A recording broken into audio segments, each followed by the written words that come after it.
say to your son that really dig into it because it's what you want to do, because you love it, and because you're passionate about it, not because it's what everyone else is doing. You know, music and rock and roll and all of these things have become almost like a clothing style now. You know, when I was a kid, it was like you either could play or you couldn't. You know, now it's become almost like a style. Oh yeah, I'm in a band. Yeah, I play drums. So I think do it because you love it, and do it because you know that it's what you're supposed to do. So, but I think already just you asking that question is like as beautiful of a thing as I can imagine. So, yeah. Very good. I have numerous of the unmentionable questions. No, we do have numerous people that would like to, some under oath questions. I think we're going to sum it up in this one question, and I always like to kind of just have one sum up question, but whatever you want to do, man. I'm a big boy. Yeah, I know. And rocking the cool hat tonight. I'm jealous. Would you like to? No. I'm bald. You don't want my hat. No. I don't want your hat. No offense. But what challenges did you face when you left Under Oath, and was there any backlash from the fans? Oh, I mean, I'll answer the second question first. Every day, even 2 years later, I think that people want to always know why, and you can say why 1,000 times, and they'll never understand why. You know what I mean? Like, people are still asking why Bon Scott from AC/DC died. Why is that new guy still around? It's been 30 years, right? And everyone knows why Bon Scott is dead, but no one wants to deal with the answer. But for me, I really kind of had to say yes to Jesus. In your life, you have two options, to say yes or no. And that's very broad and very black and white, but I think that it needs to be said that way. You can either follow Christ or you don't, right? There's no gray involved. And for me, God had really said to me that and I'm not going to lie to you and say that I've ever heard God audibly, but in my spirit I knew that it was time to leave, and I didn't really know how. So there was this weird adjustment period for me on this is all I've ever known. I started that band. When I left, I was the only guy who was original. So this happened from the age of 15 until 2 years ago. So I had 11 years. It was my identity. You know what I mean? Like my entire identity. I had never had a real job. I got told what to do every day. I didn't know how to function as like a regular person.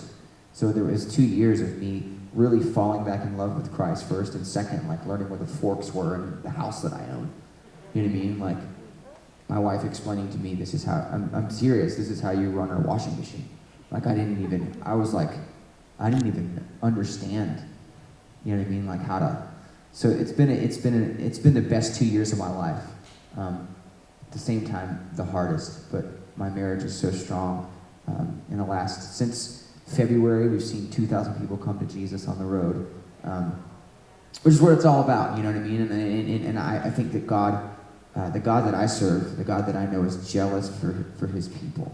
We were all designed and invented by him to worship him and to make his name famous. And I think that he'll stop it at no lengths to get our attention. And I'm glad he got mine, but it's been a bit of a ride. So yeah. Right. That was great. Thank you. That was very, very personal. That's awesome. Thank you.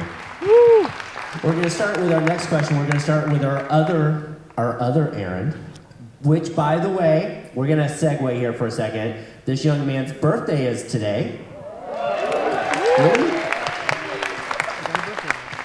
So instead of going through the whole song, how about just on the count of three, we're just going to be one big happy birthday, okay? 1, 2, 3. Happy birthday! How old are you? Oh, 31. I think I'm the oldest guy up here right now, huh? Yeah. That's a definite yes.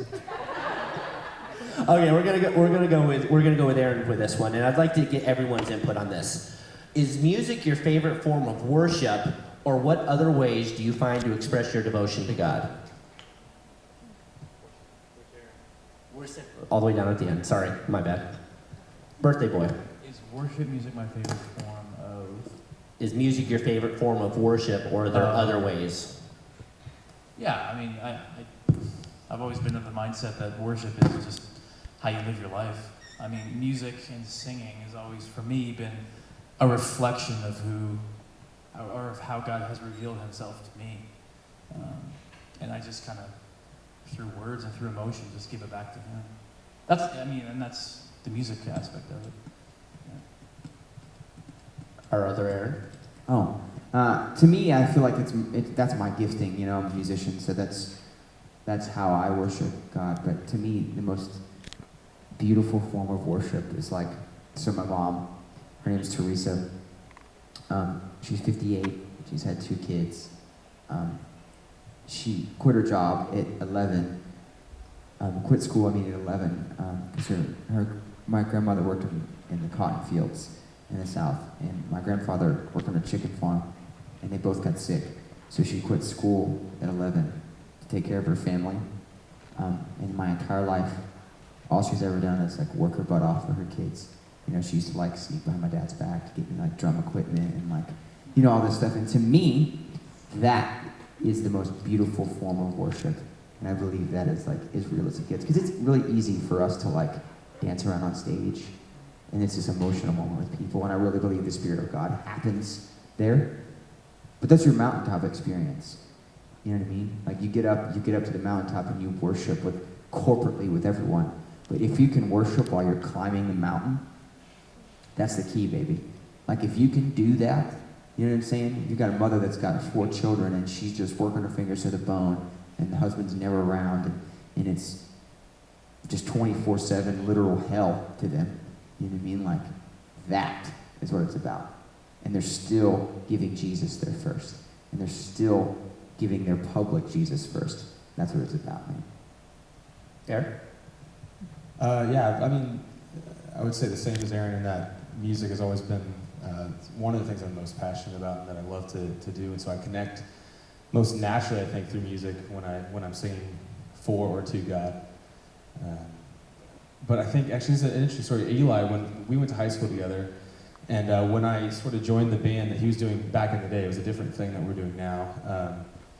One of the conversations that sparked my interest in joining up was a conversation where he told me, you know, one of the things that's frustrating about the way worship has become so sort of insular within the church and so defined by one thing, and that's sort of worship music as we know it, is that a lot of times what happens is that we make it so special, and that we start to think of ourselves, even as musicians, it happens, to be honest with you, it can happen that you start to think that it's somehow special in a bad way, that you think that my job as a musician on stage to lead worship is unique and special. But one of the things that Eli said to me was like, it's no different to be a Christian worship leader at a church if you're paid, for example, if that's your job, than to be a Christian dentist or to be a guy who is a doctor or a janitor or whatever.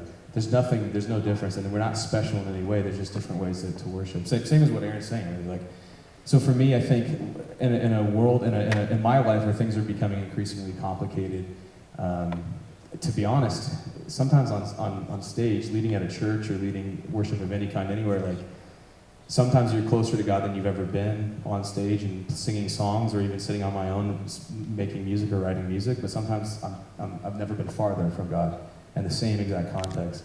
So what I've found is that in my life where things are becoming increasingly complicated, I'm actually finding the simplest things are where worship happens for me the most.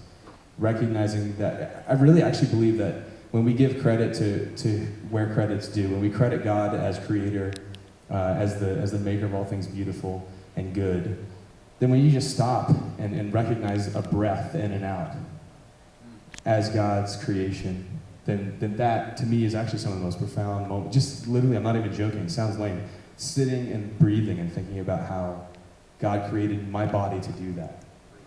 You know what I mean? So for me, the simplicity, a